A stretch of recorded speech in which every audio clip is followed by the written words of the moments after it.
Welcome to the B2B Thought Leadership Podcast, where it's our job to share insights on how you can become the go-to thought leader in your industry. I'm your host, Alejandro Sanoja, founder and digital strategist at Latin Empresarios, and today our guest is Andy Canales.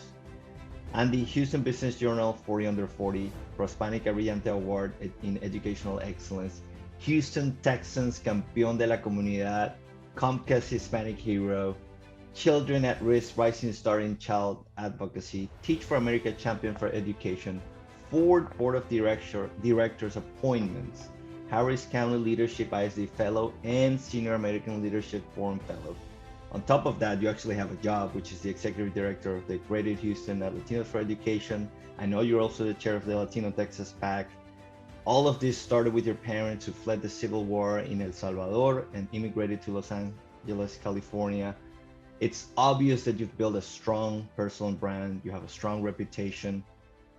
Andy, when your name enters a professional conversation in your industry, what do you think are the thoughts and emotions that come up for the people having that conversation? Well, thank you, Alejandro, for having me on your podcast. I'm really excited to have this conversation with you and to visit with your audience. I think that I learned a long time ago to anchor everything that I do in my story, because all of our stories, your story, my story, the story of the people that are listening to this, really shapes all of our paths, the things that we're passionate about, the things that we do, how we behave, the expectations that we have for our lives. And like many of us, my story stems from my parents. That's where it begins. And like you mentioned, my parents both immigrated from El Salvador in the 1980s, fleeing a brutal civil war there. And so I've learned over time how much that beginning of my story means to me and how much it has shaped who I am. So my identity centers around that story. So when I walk into a room or I work with a set of individuals or organizations, what they may feel or what words may come across their mind is, I would hope, authenticity, passion, a lifelong journey from the inner city to college to a career that my parents could just dream about from where they came from. And I think just a commitment to our community, given where I come from. Andy, it's obvious that you pay attention to the product of who you are with your skills and all this time that you've taken to build your skills, leadership, fellowships. But also, I've noticed that you pay attention to the packaging of who you are as a product and the change you want to happen. You're always well dressed. You always have something good to say. I remember when we did our first retreat, you had the thank you cards already prepared. It's obvious that you're thinking ahead, not only about what you deliver professionally, but about the experience of who Andy is as a professional. And at what point in your career did you start to pay attention to all of these so-called small things of everything other than doing your job? Yeah. Wow. Another great question. Well, I think that something that I've heard for a long time that I know is true is that people may forget what you say, but they will never forget how you made them feel. And I think there are tons of people that I'm sure you and the people listening to this podcast and myself can think of, either parents, mentors, teachers, friends, colleagues, that we will always remember. We may not remember the exact words, but we'll remember how they made us feel, either in a bad way or in a good way. And what I learned is that given that people will remember you for the way that you make them feel, it's really important that you do things to make people feel like they're a part of your team, that they are respected, and that they are heard. I think when we as human beings feel that, because all of us have a desire to be seen and to be heard. When leaders and people do small things that make you feel that, um, they'll remember you for a long time, and it's a key aspect that I think is a part of our leadership journey. Absolutely agree with that, Andy. Is this something that you somehow learn on your own, right? Because these are the so-called soft skills. People want to get certifications, get degrees, but sometimes the speaking, the thank you note, all those little skills get forgotten. So is this something that either did you find it through books? Did you had a mentor that guided you through this journey, through getting into those fellowships? Like, was this a plan that you had? Was somebody guiding you? How did it happen that you ended up here with such a great personal brand and reputation? Yeah. I'm observant, so I observe people that I admire. And I'm not talking about famous people, I'm talking about managers, people on boards that I aspire to be more like, or I aspire to be like one day. And so over the years, I have observed what managers and what leaders that I respect, what are the types of things that they do to make people seen, to make people heard, and to make people want to follow them. And so I've taken a lot of mental notes over the years, and I've picked up on a lot of these things. I know that you mentioned, in one of the meetings that you and I were in, I had thank you notes at the end of the retreat, because I knew people had invested their time and their energy in being a part of that board experience that I was facilitating. Well, I remember seeing that action from the previous board chair. And so I really just kind of mimicked that action. And so I think the key is to really be, to identify, I think, people in your life, or even famous people that you admire, and to be observant about what are the things that they do, because those are the things that have helped them get to where they're at. And then 3, to start to do those things. Andy, if we were, let's say, we're doing another project together, and we're going to put together a guide for any Latino profession, young Latinos out there, either that they were born here, or like us, that they at some point in their life, young or a little bit older, they came to this country, and we want to help them be as successful as possible in their careers. We want to help them achieve that the great reputation that you have achieved. And I'm sure that this is just a little bit of, when we look at the end of your career, what you have achieved so far, it's going to look like maybe 10%. So if we were building that guide together, what would be the 2, 3, 5 things that you would recommend them to do? If we're building a roadmap, let's say, go to college, I don't know, sign for some leadership fellowships, like what would that plan look like? I think the first thing would be to expand your expectations. So I think we are all, to some extent, a product of our environment. Mm-hmm. And we don't know what we don't know. So for me personally, I grew up in the inner city. I grew up low income. My mom was a housekeeper. My dad was a mechanic. And during the summers, I used to help my mom clean houses in the rich parts of Los Angeles. And that was an interesting experience for me, because it opened my eyes to other parts and realities of our city that then sparked other thoughts for me about what's possible, and especially given the circumstance that I was growing up in.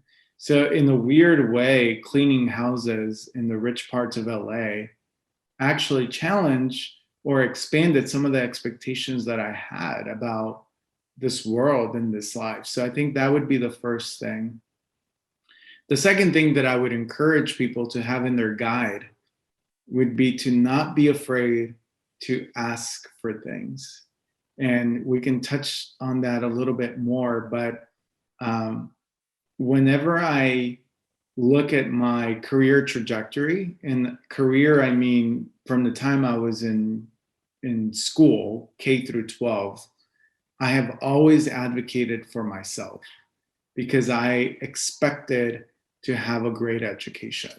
And so I can tell you many different stories about how I've done that over the years and how I do that to this day. I advocate for the causes that I'm involved in. I advocate for the organization that I lead, the leaders that I support, and the kids that I'm hoping, education will improve for. So that's the second thing, is I would say to ask.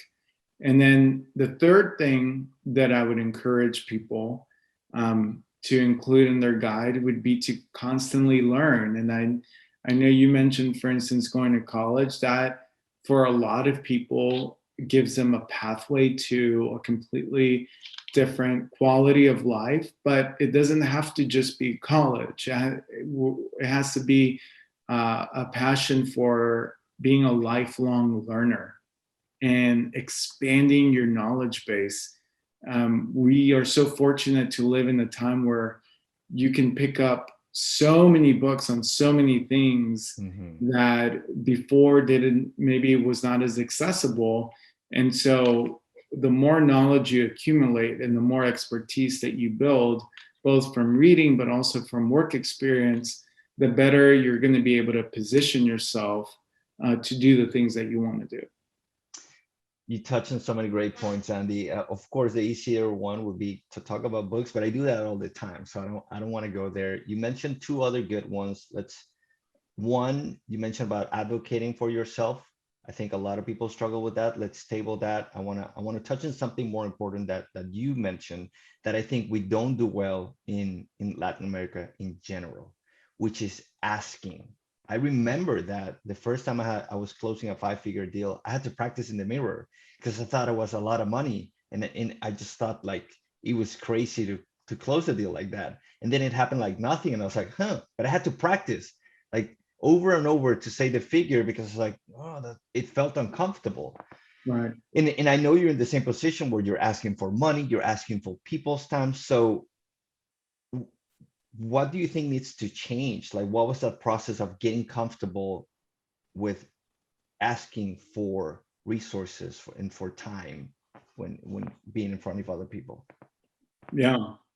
Well, I listened to a podcast, a very, very short podcast that really opened my eyes. And it was an experiment that someone who started their own business did to build that courage to be able to ask for things, because he realized early on that in order to be successful in his business, he was going to have to get more comfortable asking for things. So whether you're starting a nonprofit, a startup, a business, you have to get comfortable with asking for things. And so this person was in that position. So he embarked on an experiment where he decided to ask 100 different people for 100 different things. So he went up to a stranger on the street and asked if he could borrow $100. He went up to, after ordering burger and fries at a restaurant and eating and finishing his meal, he went back to the counter and said, "Can I have a burger refill?" And the person said, "What's a burger refill?" And if I'm not mistaken, he said, "Oh, it's when you just get another burger after you're finished." And I think that person said, that's interesting. Well, let me look into that. He went to his neighbor next door and said, "Is it okay if I plant something in your yard?" And the neighbor said no. And then he did something that was powerful. He said, "Why not?" So he followed up. And the neighbor said, "Because I don't really like gardening, but the person in front of us does." And so he went to the person, he got a referral, he went to the person in front of him, and he was able to plant the flower or whatever. And so of the 100 asks that he made, 51 people said yes. Wow. Which is not bad. Like 51%, people said yes. So I listened to that podcast, and then I started to put it into practice. And so I myself started asking for a lot of different things in building the organization that I lead now. I ask for people to participate and believe in the programs that we're running. I ask my colleagues and my team to help me accomplish certain things, because it's not just me doing the work. It takes a whole team to do the work. I ask funders for money to help pay the salaries and help cover the operations of what it takes for us to run this organization and the programs that we're running in the community. And as I ask, particularly for money, what I realized was that I was not comfortable asking for money. And I had a few funders who actually gave me some advice. I remember one funder particularly. I had a meeting with this funder, and I was introducing myself and sharing more about the organization. And we met for a whole hour, and I closed the meeting and I left. And as we were walking outside, he put his hand on my shoulder and he said, "Can I give you some advice among friends?" He's like, "You should have asked me for money. Like, if I'm meeting with someone like you, who I know is starting your own organization, I expect that you're going to ask for money. And all I can say is no." And folks that are used to being asked for money, they're used to it. So they're not going to take offense at you asking for money. And so all of those things just started to shift my perspective about asking for things. It started to lessen the intensity that I felt about asking for money specifically. And I just started to build my comfort level, almost like working out a muscle. Like the more I did it over time, the more comfortable I became. Wow, that's such a great point, because I've noticed that, I don't know if it's a Latino thing, but I noticed that I also don't ask for a lot, and I'm not comfortable with it. I rather figure it out. And I know recently I've been reading some research, and it happens a lot that when you come from a family that has abundance, you're used to having things, right? And there's not a lot of no's because there's that abundance, right? Like, and I don't know, and have you find that there's any correlation to that when you go into the Latino population? Is it an issue in us asking for things more than any other communities, or is it just in general the human? Do you find that most humans just have to work on that muscle to be comfortable with asking? Well, I think that it's definitely an issue in our community. I think number one, speaking up is an issue in our community. Mm-hmm. We're often in our culture ingrained in us that respect is really important. Respeto. And what that often means sometimes is just being quiet, not questioning, perhaps being soft-spoken. And, I think that impacts the way that we often voice our concerns or our needs. So I think that is the first issue. I think the second thing is, when you come from a low-income background,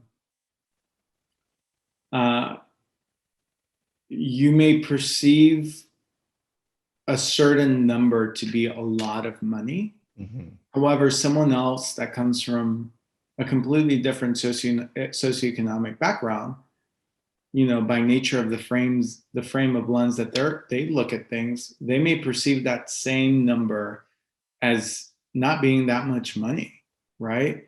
Correct. And so I think if you are the first one in your family to graduate from college or to move up socioeconomically, it takes a lot of reframing and experience to think about what really is significant, right?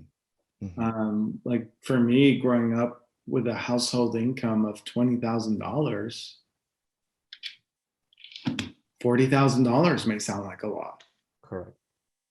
And so, and I know that's meaningful for a lot of families, but if you want to go beyond that, there's a whole process that you have to go through to challenge your expectations. Yeah, absolutely, absolutely. And that reminds me of that. I think it was a 4 minute mile that for years nobody broke the record, and then somebody broke it, and everybody, a lot of people broke it because they understood it was possible, right? So I think in our communities something is happening around asking, and especially money, that we just haven't seen it, so we think it's impossible, right? Or we haven't seen it in our community. So I think that's a great point, and I think that connects a lot with the other point that we were mentioning, which is advocating for yourself. This is something that I remember, especially doing that transition. I did undergrad in Venezuela, I did grad school here, and here there's a lot about the 30-second pitch. There's a lot about talking about yourself and telling your stories. You don't do any of that in Venezuela. And it was a little bit uncomfortable at the beginning. What was your experience in getting comfortable with promoting yourself? How do you deal with the typical fear of sounding egotistical when Mm, you're doing self-promotion? yeah. Well, I remember when I was growing up, I grew up, as I mentioned, in a low income household. And my parents, through a lot of hard work, um, were able to manage to save enough money to buy a home in Los Angeles at the time, which is now unbelievable. But it goes to show you how much the cost of living has changed. That at the time, a housekeeper and a mechanic could buy a home, right? So we bought a home when I was going into seventh grade. And the home that my parents bought in LA um, zoned me to one of the worst performing schools in the county. And had they bought the house a few blocks over, I would have been zoned to one of the best performing schools in the county. And I mentioned this to my middle school teacher. Um, and very serendipitously, she said, my ex-husband, is the principal of that school that is the best performing school. Let me see if I can schedule a meeting with him. So I will never forget to this day. We got that meeting scheduled. It was me and my mom. And I thought this would help. So I put together a folder of all my report cards in elementary school, of all the times I had one student of the month, everything that I thought was an accomplishment I had achieved in elementary school, I put it in a folder. And my mom and I took a bus and went over to Studio City and met with the principal, assistant principal, and made the case about why they should, allow me into that school. And I remember, he said, there's nothing I can do for you because you're not zoned to this school. And my mom and I started crying because all we wanted was a good education for me. Mhm. And unfortunately, we got turned away, and I went to a school that was pretty bad, and I didn't really learn much. My ticket out of poverty was that I got into a magnet high school that put me on a path to college. But what I learned from that experience, even though I was not successful, was to build up the courage to ask and to position yourself to be able to make an ask. And I did that throughout high school. I did that throughout college. And it got me very far. It got me admitted into college. It got me elected student body president. And it's helped me as I've led my career in the education nonprofit sector. And there, there's a fine line, and I think you walk right on that line. There's a fine line between arrogance Mm, and ego and just promoting yourself. And then on the other side, there's never talking about you and your causes and what is it that you want to do. And of course, you have to always be there in a way so that you're promoting yourself so that you can have a bigger impact. And you have all of these awards, all of these accomplishments. I've been in several interactions with you, and you never ever sound arrogant. You, it's almost as if you haven't achieved these things. It's almost as if you have a clone, and that clone is doing all the great things. But when you're in the room, you are just there to serve people. Is this something that, and of course, to achieve all these things, and that's kind of like the paradox, you have to have an ego. You have to have ambitions. You have to have something that you want to do for some reasons. So how do you balance that? Is that something, do you journal about it? Do you have some, okay, I'm going to ask about the cause and not about me? Like, walk us through, if somebody wants to achieve this great balance between ego and consciousness, between arrogance and maybe not speaking up for yourself, what would be the one, two, three things you would recommend them to do? Yeah. Well, number one, well, first of all, thank you for your feedback. Number one, I would say just be comfortable that some people are going to think you're an arrogant person, right? Just that's the way it's going to be. I actually remember I ran for student body president in college, and I won. And so I was the student body president. And I think anytime you run for public office, you have to have a certain level of ego to say, like, I think I'm the best person to be in this position, right? And we all exercise a little bit of that, whether it's applying for a job or whether it's, doing X, Y, and Z. But I remember that I had a best friend who went on a date, and somehow I came up and she said, "Oh yeah, Andy's one of my best friends." And he said, "Oh, that guy's such an arrogant bastard." And I remember her telling me that, and I was like, I've never even met the guy, but I campaigned for student body president, and that was the first time that I realized that I maybe come across a certain way to people that I just am not going to be able to. I'm not going to be able to control, and I'm just going to have to get comfortable with that. Mhm. Like my mom says, ¿cómo es que dice? No eres una monedita de oro De para que oro. le caigas bien a todos. Yeah.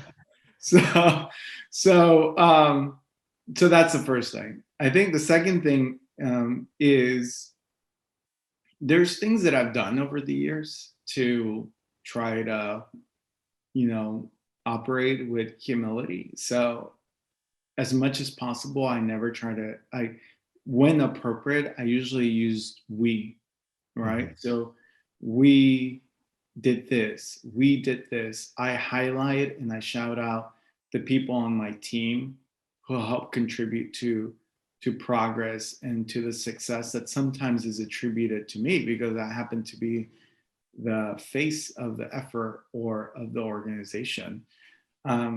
Number three, I appreciate people. That could be a simple text. It could be a simple shout out. It could be a note. It could be remembering them on their birthdays. I think there's other people that do that much better than I do. There's people that will always remember your birthday. And Mhm. I think that's a great skill set. People remembering your birthday and remembering your name.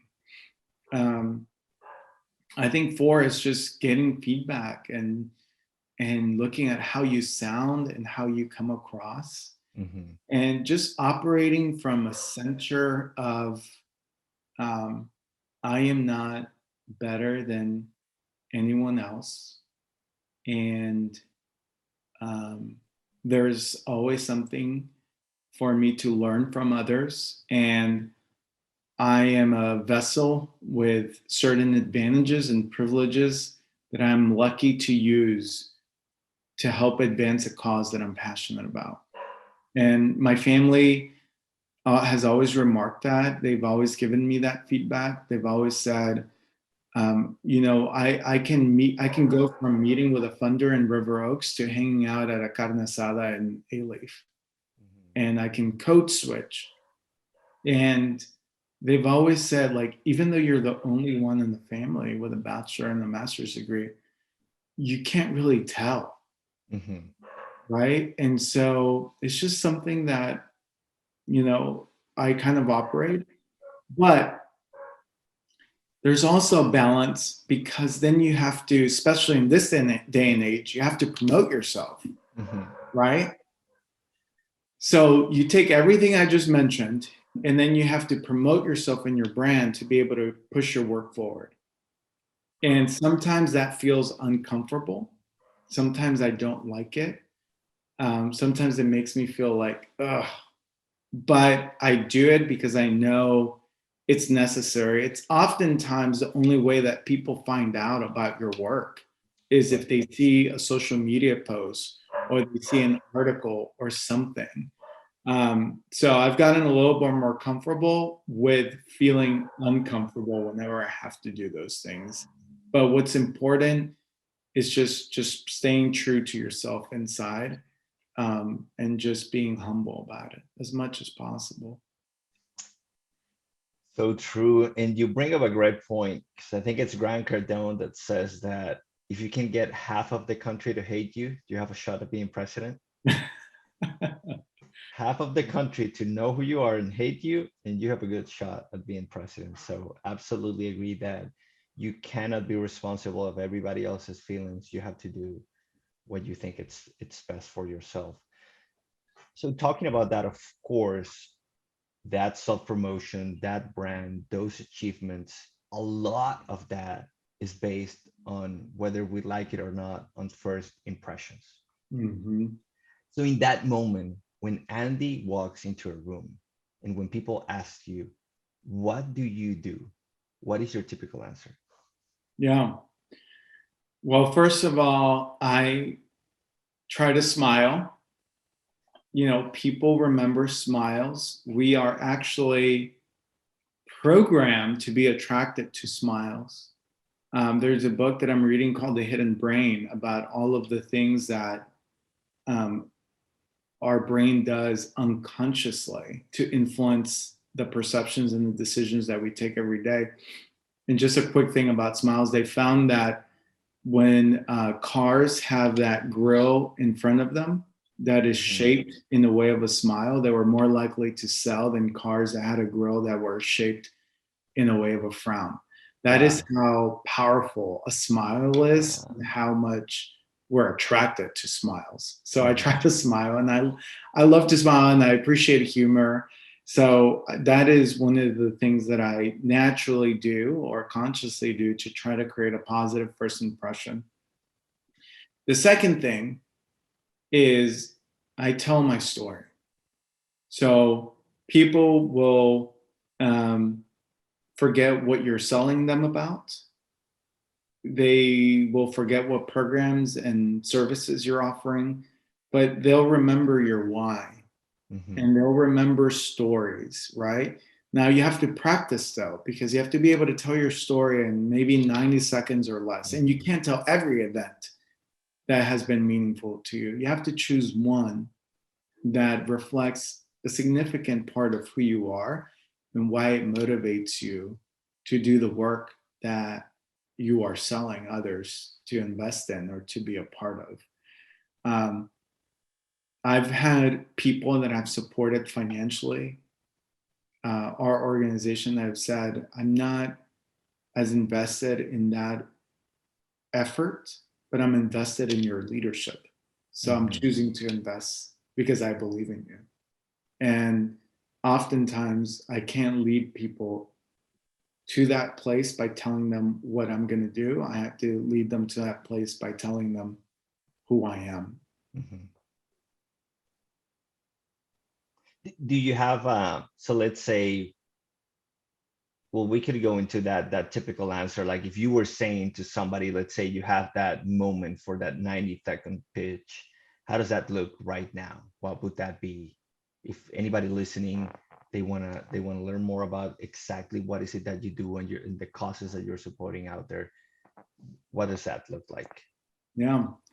Well, if I was meeting you, Alejandro, I'd say it's so nice to meet you. And, I saw that, you also come from a different country, Venezuela, just like my parents came from El Salvador. For me, the work that I'm leading now starts with where I come from. And that begins with my parents, both immigrants who came from El Salvador, fleeing a brutal civil war. My mom was a housekeeper. My dad was was a mechanic. I grew up in inner city LA. And my dream growing up, cleaning houses with my mom every summer in the rich parts of LA, was to go to a school in one of those neighborhoods. And that for me was Pepperdine in Malibu or UCLA in Bel Air. And that dream seemed like a far-fetched reality given the situation that I was growing up in. But through the combination of hard work, some great teachers along the way, and some serendipity as well, I was able to become the first one in my family to attend and graduate from college in the same place, Pepperdine University in Malibu, where I used to help my mom clean houses in.